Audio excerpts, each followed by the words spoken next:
All right, hello and welcome to another Expert Inside interview. My name is John Golden from SalesPOP, online sales magazine and Pipeliner CRM, joining you as usual from a sunny San Diego. And today I'm delighted to be joined by Ryan Estes, who is in Denver, Colorado. How are you doing, Ryan? Doing great, John. Really excited to be here. Thanks so much. Yeah, and Ryan's the co-founder of Kitcaster and Wildcast, where he validates and scales products at the intersection of podcasting and startups. He also leads AI for Founders, a podcast newsletter and workshop series. And what we want to talk about today is leading with purpose. So tell me, Ryan, where does your interest or your commitment to leading with purpose, like where does that come from? Yeah, that's a great question. I think that maybe in just a really adolescent sense, everything I do, I want it to be fun. Right. You know, so that it kind of leads me down this rabbit hole of okay, what's fun for me? And to me, putting purpose and meaning, sacrifice, these things are fun for me. So I think that's probably where it comes from. Is just wanting to have a good time. Right. And are there, there's a spiritual element to it, right? Absolutely. Yeah. And I love to talk about that. And I realize it's probably a put off for some people, but maybe they could open up a little bit, or maybe I can close down a little bit. So spirituality means a lot of different things to different people. I am a practicing meditator. Mhm. And, so a part of my spiritual path isn't really anything to believe. Rather, it's actually a thing I do. I sit down on the cushion and give it Right. 20 minutes plus a day. So I am a student of, I'd say, like religion and different indigenous paths as far as spirituality goes. And I'm always picking up nuggets here and there. I wouldn't say I'm a tourist on these paths. I'm more of a Mhm. traveler, maybe, in these paths. So there is this concept of right livelihood in Buddhism, which I think, as a Mhm. rule of thumb, is probably a pretty good idea. Not working in industry or just a job that hurts people. Right. So that it's kind of a broad stroke, but it opens up kind of the discussion and the interest of like, hey, what kind of work is good for my soul? You Right. know, that might be a good place to kind of start looking for jobs. Yeah, no, absolutely. And when you started Kitcaster, right, to facilitate meaningful conversations. How did you, number one, how did you make sure that that purpose was actuated, like came into being, as opposed to just a booking agency where, book people on podcasts? How did you manage to keep the purpose? I think it really comes down to the team. Of course, it starts from the very beginning that we're going to inject care into everything we do. And hopefully, we're going to be able to attract, people that share that same amount of care. And if they don't, then we get them out of the organization. Mm. Ultimately, I don't know if you can train someone to care. I think it might be fundamental to their nature. Maybe people that also want to have a good time in the work they do, and that align with that of like actually, creating meaningful conversations. Now, it's important to me largely because I grew up in the '90s, and it was a coffee shop culture. So before we had phones, we just sit in coffee shops and just talk to each other for hours. The original podcasting Hmm. without recording it, which was great. And I've always been attracted to those stories of the great salons in Paris. And, I really feel compelled that conversation is probably, I'll just put it this way, it's the only thing that's going to save humanity. Because Yeah. at the end of the day, we have a lot of big challenges ahead of us. We've got climate change. We've got the ability to, re-engineer coronaviruses. We have obviously the nuclear age is upon us. So there's a lot of these big problems, and the only way that we'll persevere through that is by talking to each other. I don't take it lightly. I think it's really important. That's why I love podcasters, John, and what you Mhm. do. I believe in a very fundamental way that it's really important. Yeah. Well, it's funny you say that because I grew up in the in Ireland in the 70s and 80s and stuff, and it wasn't so much coffee shops as pubs. We just sit around for hours and hours on end, as you're right, having conversations. Now the only problem is we could never remember what we talked about. But, And people, Conversation gets better as the night progresses. it does, but you do come up with some brilliant insights that then you just say can't remember, but that's all. That's all good. And you mentioned people who care and kindness and how do you manifest that in leadership? Again, I don't think it's something you say. I don't think it's Mhm. something you believe. I think it's something you do. So you have to find examples to act, to bring it into the world. And oftentimes kindness can be really small things. Mhm. A big part of our culture early on was sending little handwritten notes, and just being like, hey, thanks so much for XYZ, and just dropping it into the mailbox. I mean, just a little touch like that to actually exhibit care. Because it's one thing to say it, and it's another thing to do it. Mhm. But from a leadership perspective, a lot of times that is, leading with compassion, showing grace, you know, um, even all the way up until like disciplinarian procedures, or Right. like if you got to let somebody go. I think that there's a skillful way to do that. I'm not going to say a good way or a bad way, but I think there's Mhm. a skillful way to kind of conduct business with a team that I would say celebrates their dignity, their human Right. dignity. Mhm. I've worked for tyrants in the past, and it's awful. It's not fun. Mhm. Mhm. So I refuse to allow that to happen to me, and I really don't tolerate it in the staff. And Yeah. we're at a point now of like a really great team that we don't have to have those conversations anymore. I think early on in an organization, you really have to hammer it home, like this is who we are, this is how we act, this is how we treat each other, and then over time, it just becomes inherently baked in. Yeah, because a lot of organizations like culture just grows organically and often it just takes on the persona of whoever the leader happens to be, and maybe the leadership changes, the culture changes. But how important do you think it is to setting a deliberate culture and being intentional from the get-go? It's very important. Yeah, I think it's really important in a lot of different ways. Maybe folks are out there and they want to create a fun culture, like it's important to me. Like novelty and joy is baked in. It's in our logo. It's in Mhm. our copy. It's the way we talk to each other. It's our Slack channels. They're ridiculous. Like we have a lot of fun, and a lot of times that can go a little bit. It can go a little bit awry. Mhm. So for example, if we're doing like a big meeting at HQ and we want to have we get some beers flowing after the meetings or whatever. I'm always very careful every single time. Maybe it's just the dad in me, but I just tell everybody like, hey, there is absolutely no pressure. If you don't want to have a beer, you don't like that. We're not doing shots here. Right. Nobody's influencing you, but really going overboard of like making sure that the whole team understands that you respect their boundaries and there's not Mhm. going to be anything weird. I've also seen it go south when, you start talking about like, I'm a family and we're family, but like nobody takes advantage of each other more than family members. It's like, no, we're coworkers. And nobody has bigger falling outs than family members, is Yeah, it? exactly. It's Exactly. Like, it's like the hey, difference between wars between countries and civil wars. Civil wars are always more brutal. absolutely. Yeah. If we were family, we would have fist fought like 2 months ago. Like we don't want to be a family here. Yeah. So yeah, I think being intentional from a leadership perspective is very important, one way or the other. You might be a little bit more serious than me, and you're like, I'm a no nonsense. We're creating a no nonsense kind of culture, and Mhm. establishing that in the beginning, so people really understand how they can be successful within that culture. Yeah, and also it allows people to self-select out, right? If they go, well, this isn't a culture that suits Yeah. me, therefore I'll go somewhere else that it is, rather than putting themselves in a situation that maybe doesn't work for them. You also mentioned something there about, you were saying about leaving notes and stuff for people. It's an interesting phenomenon, isn't it, Ryan? Is like as humans, we're fantastically hardwired to find fault, right? We can spot things that aren't right. We can spot mistakes. And we're always very quick to point them out. We're very bad at catching people doing things right.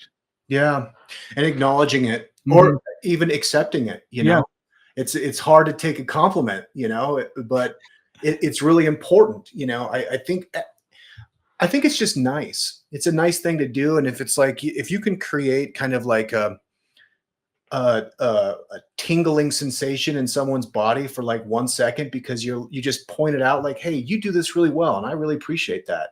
I think it's cool, and why not do that? I think the idea of like withholding attaboys is kind of vulgar and mean. You know, it's like give people their flowers when they earn them, you know? Yeah. And so, I mean, as you went through growth, I mean, because oftentimes, like people can start off a business or a company, and they can have great like aspirations, and they say it's going to organization's going to be like this. We're going to have this purpose. We're going to operate this way, and then the realities of growing a business or a growing business start to kick in. So, how did you keep things on track as the organization started to maybe grow and change?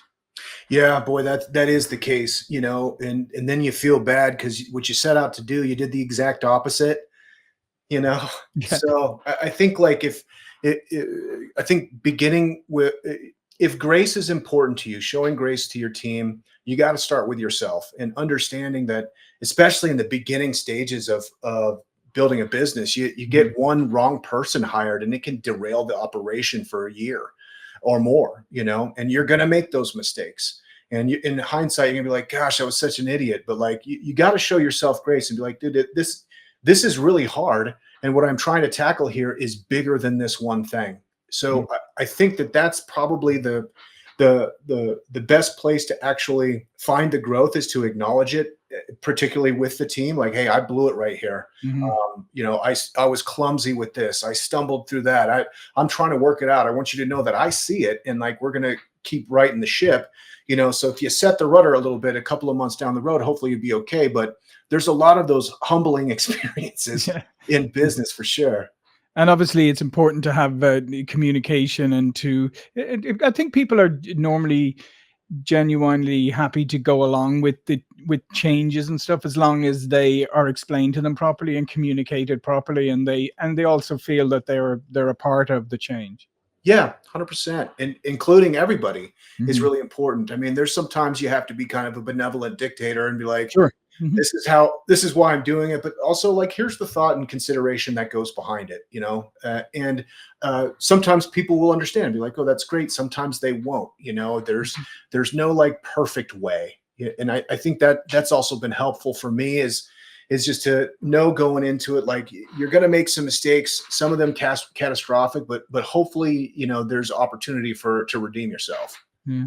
And how would you advise companies or founders who maybe, because let's face it, purpose-driven leadership, purpose-driven companies had become a bit of a buzzword too. And so Mm. a lot of people have gone, okay, we need a purpose, quickly find a purpose, stick it up on the website, and let's talk, let's pretend that we believe in this. I'd advise people to, really take a step back and figure out what is right for them as a business, as opposed to like trying to jump on something that eventually everyone's going to see through. I mean, let's face it, we have always loved those ones that have, we're all about the customer and we're customer centric, and you go, yeah, until you call them with a problem, and then you realize how customer centric they are not.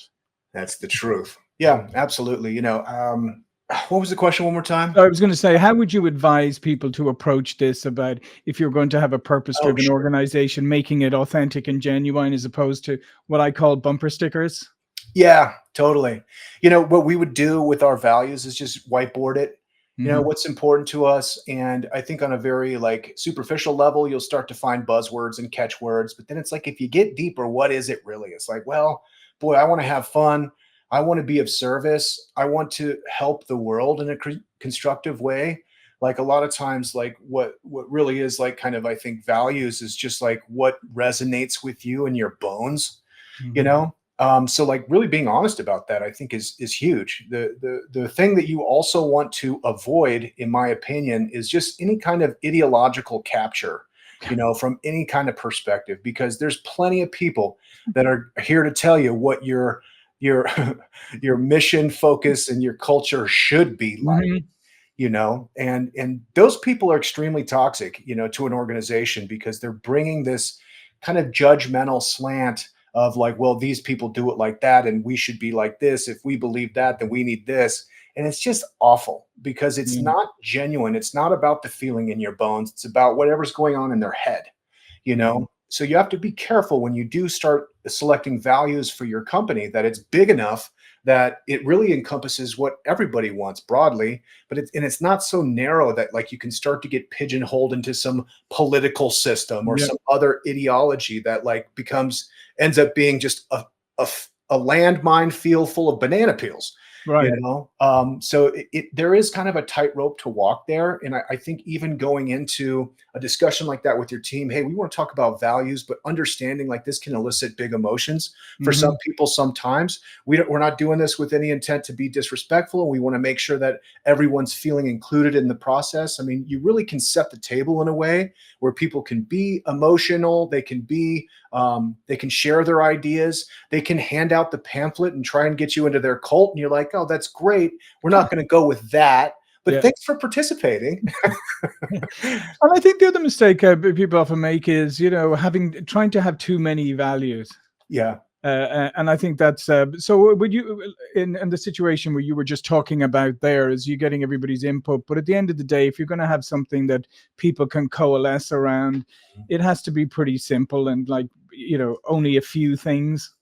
Yeah, and that's kind of why I like the collaborative way too, is because I prefer like sculpting much more than painting. So it's Hmm. like let's get everything on the board and then start eliminating stuff. Like, Yeah. well, these two are kind of the same thing. Hmm. This one not so much. You start merging things together, finding new things until you're ending up with, ideally, I think if you something you can really rally behind. If you have 3, 4, 5 core principles, I think you got something to work with.